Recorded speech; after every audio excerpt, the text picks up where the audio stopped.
आप देख रहे हैं आखिरी चीख शिवा के साथ। तो चलिए बढ़ते हैं आज की कहानी की ओर। दोस्तों, अंकुर का बचपन प्रतापगढ़ में ही बीता था। वह गांव के एक रुआबदार परिवार का बेटा था। अंकुर प्रतापगढ़ से दूर कई साल पहले पढ़ाई करने के लिए इंदौर आ गया था। अब अंकुर कई साल बाद अपनी पुश्तैनी मकरही हवेली का सौदा करने के लिए प्रतापगढ़ जा रहा था। जंगल का रास्ता था। बच्चे कार में बैठे थे और अंकुर की पत्नी नेहा बोलती है, अंकुर, बच्चे सो गए हैं। तब अंकुर ने कहा, अच्छा है, बच्चे सो गए, क्योंकि जंगल का रास्ता है, डर भी जाते। नेहा कहती है, अंकुर, हमें थोड़ा संभल कर रहना होगा।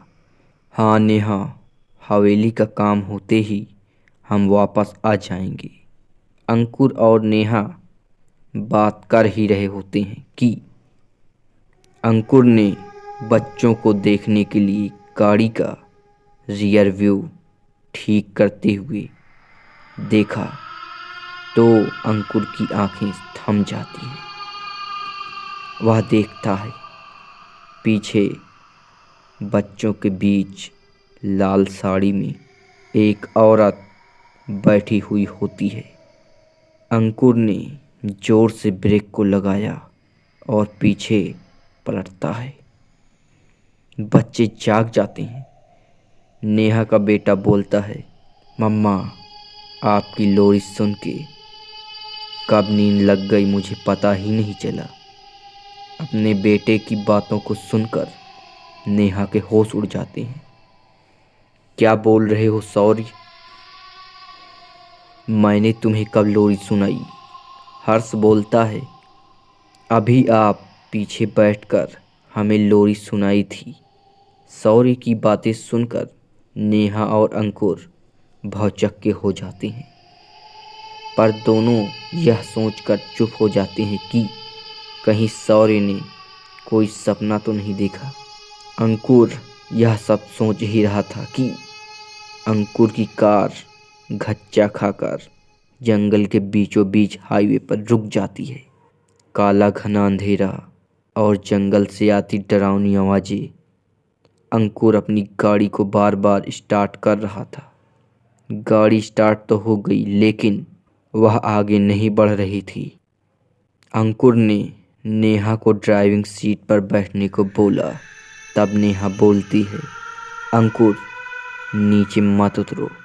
अंकुर बोलता है, हम प्रतापगढ़ के जंगल के बीचों बीच में हैं।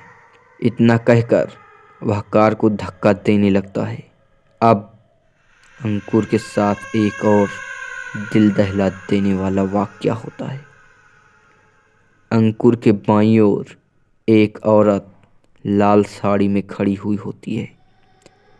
अंकुर के देखते ही उस औरत का सिर चारों ओर घूमने लगता है। अचानक वह औरत गायब हो जाती है। अंकुर डर के मारे कांपने लगता है। वह जल्द से कार में बैठता है और नेहा को झट से कार भगाने के लिए बोलता है। नेहा तेजी से कार को भगाती है और वे सब मकरही हवेली प्रतापगढ़ पहुंच जाते हैं। हवेली का नौकर माधव सिंह आकर कार से सामान उतारता है।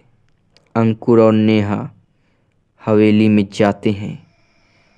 नौकर बोलता है, मालकिन, मैंने ऊपर का कमरा तैयार कर दिया है, आप ऊपर ही रहेंगी। नेहा एक कमरे को देखते हुए बोलती है कि उस कमरे में लाइट क्यों नहीं जल रही है।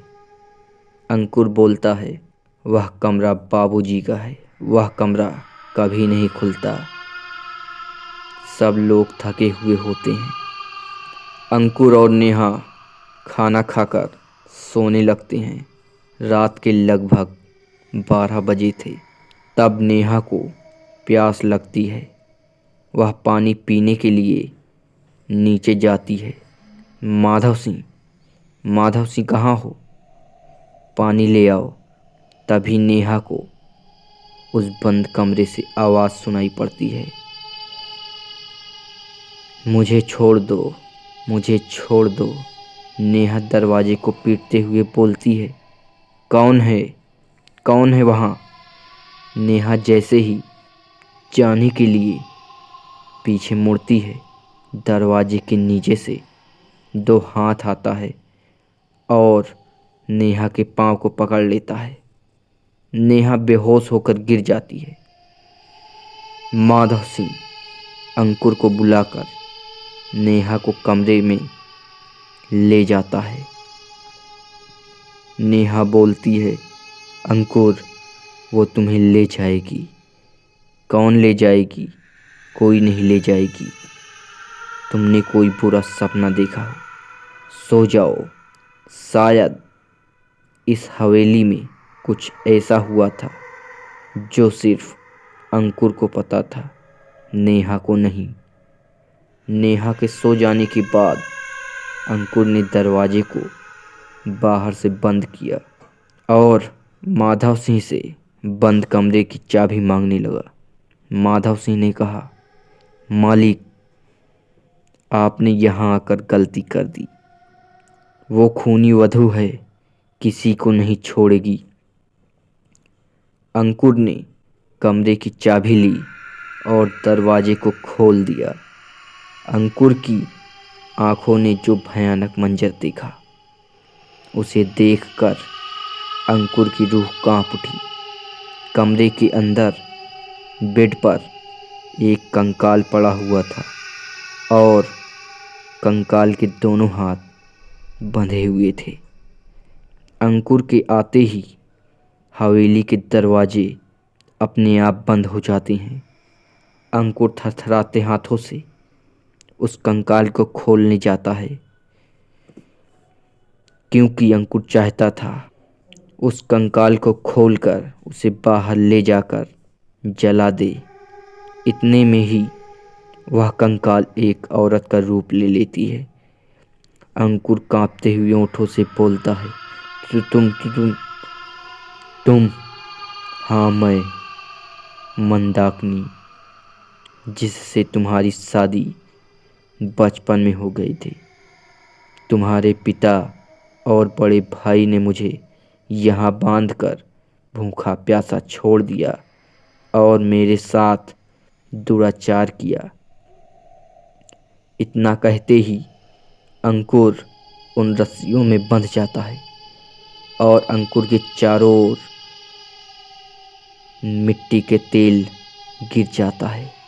हवेली के उस कमरे में आग लग जाती है और अंकुर थोड़ी ही देर में उन आग की लिपटों में ढक जाता है। नेहा को आवाज़ आती है कि मकरही हवेली को छोड़कर चली जा, वरना मारी जाएगी। नेहा ने अपने बच्चे को बचाकर कार में बैठाया और अंकुर को बचाने जाने लगती है। तब माधव सिंह कहता है, मत जाइए मालकिन, साहब को खूनी वधू ने मार दिया है। माधव सिंह ने नेहा को सारी बात बताई। सारी बात सुनकर नेहा पूरी तरह टूट जाती है और मंदाकिनी के साथ जो भी हुआ था वह सब जानकर अंकुर और उसके परिवार से नेहा को घिन आने लगती है। नेहा अपने बच्चों के साथ प्रतापगढ़ की उस मकरही हवेली को छोड़कर चली जाती है। प्रतापगढ़ में आज भी वह खूनी वधू अपने तरीके से लोगों के साथ न्याय करती है।